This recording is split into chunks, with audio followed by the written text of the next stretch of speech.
বিসমিল্লাহির রহমানির রহিম। আজকে আমি সেমাই আর ডিম দিয়ে মজার এক নাস্তার রেসিপি আপনার সাথে শেয়ার করব। আপনারা ভিডিওটা সম্পূর্ণ দেখবেন আর ফুড লাইফ চ্যানেলটি সাবস্ক্রাইব করবেন। এখানে আমি একটা বর্ণফুল সেমাই নাস্তার সেমাইয়ের প্যাকেট নিয়েছি। এখানে আমি পরিমাণ মতন এখন চিনি দিয়ে দিলাম। এখন এখানে আমি গুঁড়া দুধ দিয়ে দিলাম। শুকনো উপকরণগুলো এখন ভালোভাবে আমি মিক্সড করে নেব।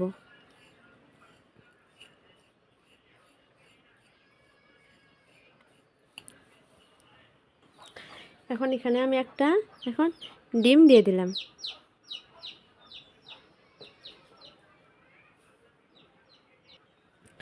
এখন এই ডিমটা এখানে আমি ভালোভাবে মিক্সড করে নেব।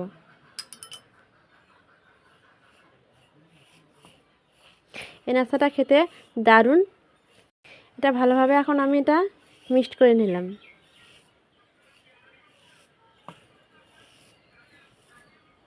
এখানে আমি আরও একটা ডিম ভেঙে নিয়েছি। এখন সেটা আমি আস্তে আস্তে দিয়ে এটা এখন মেখে নেব।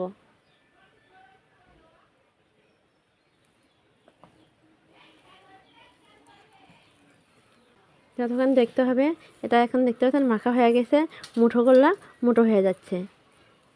এটা এখন সুন্দরভাবে মাখা হয়ে গেছে। এখন এটা আমি নাস্তার শেপ দিয়ে নিয়ে নেব। বাটি নিয়েছি। এখন এখানে আমি তেল ব্রাশ করে নিয়েছি। এরকম একটা বাটিতে নিয়ে আমি এখন এটা শেপ দিয়ে নিলাম। আপনারা চাইলে হাত দিয়েও এটা করতে পারেন বা চারকানিও করতে পারেন। দেখতে পাচ্ছেন কতটা সুন্দর হয়েছে। এখন এই সাইডগুলো আমি এরকম করে হাত দিয়ে চেপে দেব।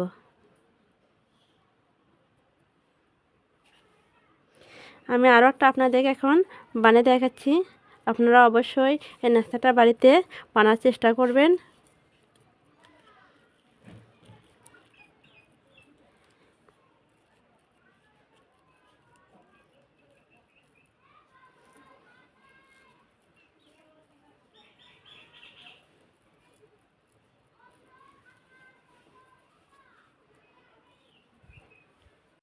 এভাবে আমি এখন সবগুলো তৈরি করে নেব।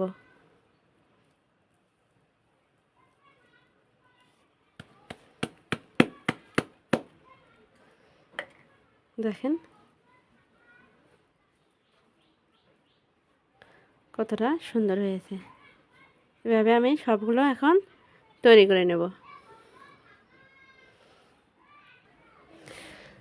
দেখতে পাচ্ছেন আমার সবগুলো নাস্তা এখন রেডি হয়ে গেছে। কতটা সুন্দর দেখা যাচ্ছে। এখন এটা আমি ভেজে নেব। চুলায় আমি কড়াই দিয়েছি, এখন তেল দিয়ে দিলাম।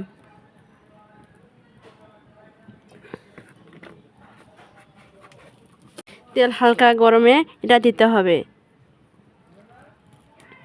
তেল হালকা গরমে দিলে এটা ভেতর থেকে ভালোভাবে সেদ্ধ হয়ে যাবে।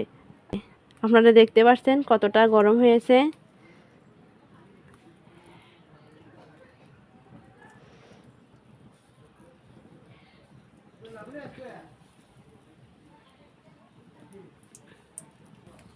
এটা হালকা জালে ভাজতে হবে, যাতে নিচ থেকে ভালোভাবে ভাজা হয়ে যায়।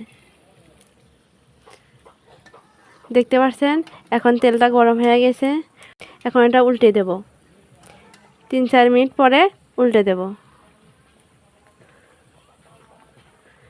এক সাইডটা লাল লাল হয়ে গেছে।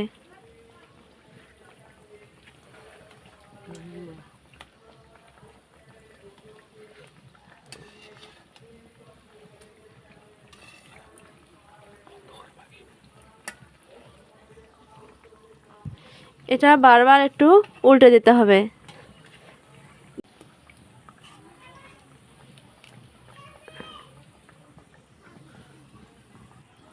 দেখতে পাচ্ছেন কতটা লাল হয়েছে, কতটা মুসমুসে। এখন এটা আমি উঠে নেব। এভাবে আমি বাকি নাস্তাটা ভেজে নেব।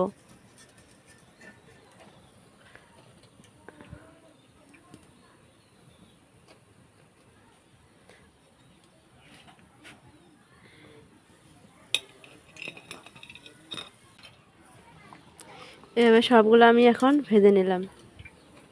আজকের রেসিপি এখানেই শেষ। সবাই ভালো থাকবেন। খোদা হাফেজ।